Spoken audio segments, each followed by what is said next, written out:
एक व्यक्ति को 500 साल पुराना एक संदूक मिलता है, जिसे देखकर आदमी डरने लगता है।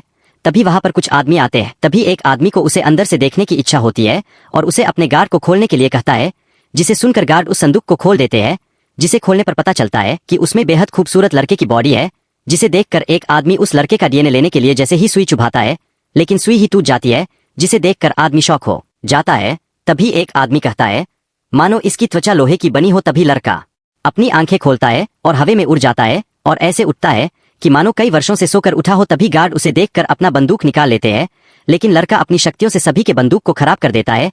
असल में लड़का कोई आम आदमी नहीं होता है, बल्कि वह एक देश का राजा होता है। लेकिन उसके चाचा ने राज्य के लालच में आकर राजा को एक खास किताब के मंत्र से गहरी नींद में सुला दिया था। तभी एक आदमी पूछता है कि तुम कौन हो? तब राजा बताता है कि मैं अंग देश का राजा हूँ, जिसे सुनकर सभी लोग सोच में पड़ जाते हैं कि अंग देश का राज्य खत्म हुए 500 साल बीत चुके हैं। तब आदमी उसे बताता है कि उसका राज्य खत्म हुए 500 साल बीत चुके हैं, अब ये 21वीं सदी चल रही है।